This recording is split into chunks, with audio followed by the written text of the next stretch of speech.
Welcome to my YouTube channel.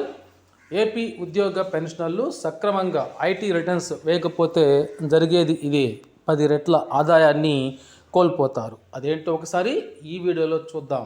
ఇక వివరాల్లోకి వెళ్ళినట్లయితే, ఇన్కమ్ ట్యాక్స్ డెత్ బెనిఫిట్స్. మీరు వరుసగా 3 సంవత్సరాల పాటు ఆదాయపు రిటర్న్స్ కనుక సమర్పించకపోయినట్లయితే ఏం జరుగుతుందో ఇప్పుడు చూద్దాం. ఆదాయపు రిటర్న్స్ నింపడం ప్రమాద మరణాల్లో సహాయపడుతుంది మరియు పరిహారాన్ని కూడా అందిస్తుంది. ఒక వ్యక్తి ప్రమాదవశాత్తు మరణిస్తే ఆ వ్యక్తి గత 3 ఏళ్లుగా నిరంతరాయంగా ఆదాయపు రిటర్న్స్ కనుక దాఖలు చేస్తూ ఉన్నట్లయితే ఆ వ్యక్తి కుటుంబానికి గత 3 ఏళ్లుగా అతని సగటు వార్షిక ఆదాయానికి 10 రెట్ల మొత్తాన్ని ప్రభుత్వం ఆ వ్యక్తికైతే ఇవ్వాల్సి ఉంటుంది. అవును, ఇది నిజమే. దీనికి సంబంధించి అందరూ కూడా దీన్ని విని ఆశ్చర్యపోవచ్చు, కానీ ఖచ్చితంగా ఇది సరైంది.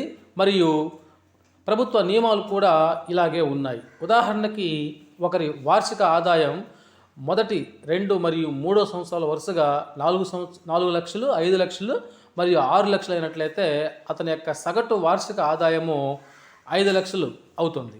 సో ఈ 5 లక్షలకి 10 రెట్లు అంటే 5 పదులు 50 లక్షల రూపాయలు ఆ వ్యక్తి కుటుంబానికి గవర్నమెంట్ నుంచి డబ్బు పొందేటువంటి హక్కు ఉంటుంది.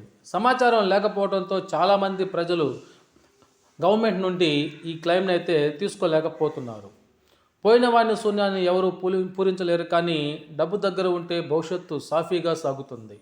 వరుసగా 3 సంవత్సరాల పాటు ఐటీ రిటర్న్స్ దాఖలు చేయకపోతే ఆ కుటుంబానికి డబ్బు రాదు అని కాదు, కానీ అలాంటి సందర్భంలో ప్రభుత్వం నుంచి 1.5 లక్షల రూపాయలు చెల్లించకుండా తప్పించుకుంటుంది.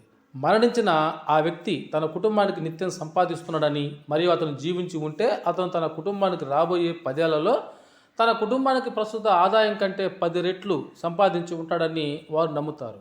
సబ్ సర్వీస్ వ్యక్తులు మరియు రెగ్యులర్ ఆర్జన చేసేవారు కానీ చాలామంది రిటర్న్స్ దాఖలు చేయరు. దీని కారణంగా వారు ఈ విధమైనటువంటి ప్రభుత్వం నుంచి వచ్చేటువంటి ప్రయోజనాలను అయితే పాల్గొనలేకపోతున్నారు. కాబట్టి అందరూ కూడా ఐటీ రిటర్న్స్